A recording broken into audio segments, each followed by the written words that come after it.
واش عمرك تساءلتي علاش بعض الديور كيبقاو مهجورين لعشرات السنين؟ كيبان لك ديما أنهم غير أطلال، ولكن في الحقيقة كاين أسرار كتخلي حتى الضوء يهرب منهم. القصة ديال الليلة ماشي بحال كل قصة. غادي ناخدوكم لوسط المدينة القديمة ديال فاس، لواحد الرياض اللي الناس كاملين كيعرفوه، ولكن حتى واحد ما بغى يسكن فيه. الرياض ديال بن سعيد، الرياض الملعون.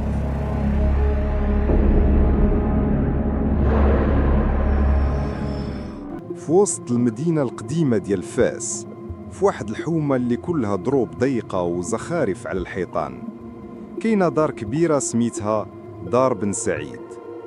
هاد الدار من زمان والناس كيهضروا عليها، ولكن ما كاين حتى واحد اللي بغى يسكن فيها. كيقولوا باللي مسكونة وباللي فيها لعنة قديمة من أيام واحد التاجر غني سميتو الحاج بن سعيد. الحاج بن سعيد كان طماع بزاف وكيجمع الفلوس بحال شي وحش. كان مخبي الذهب في لاكاب ديال الدار، وكيحكيو باللي دار صفقة مع جن باش يحمي ثروته، ولكن الجن خانوه وتسبب في موت عائلته كاملة.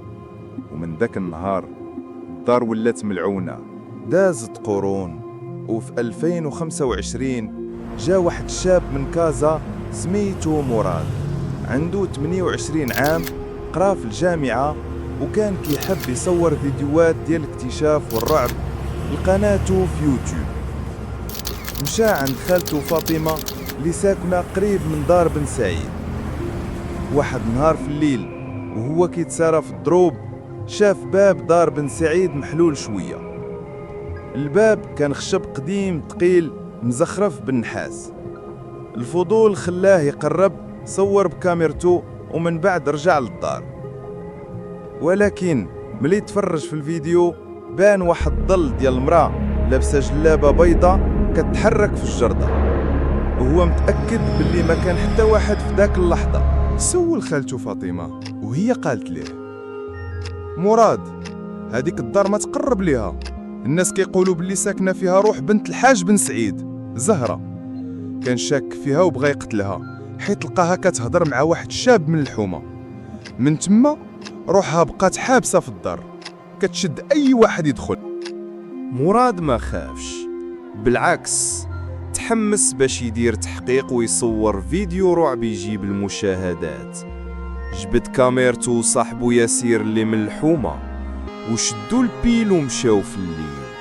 دخلوا، من بعد دفعوا الباب بزز. ريحة الغبار والخشب عاطية في الجو، كيصوروا الزخارف ديال الزليج والنقوش. تبداو كيسمعوا الصوت بحال شي حد كيتحرك الفوق. ياسير قال: خويا يلا نخرجوا دابا، ما عجبانيش هاد البلاصه. ولكن مراد قال: اجي يا صاحبي، راه غير الريح. وصلوا للصالون الكبير. كانت كاينه واحد المرايه قديمه وكبيره معلقه في الحيط. مراد شاف فيها وما بانش ليه راسو هو وصاحبه ياسر. شاف بنت لابسه جلابه بيضاء، شعرها طويل، كتنادي بصوت مخلوق: مراد. قرب.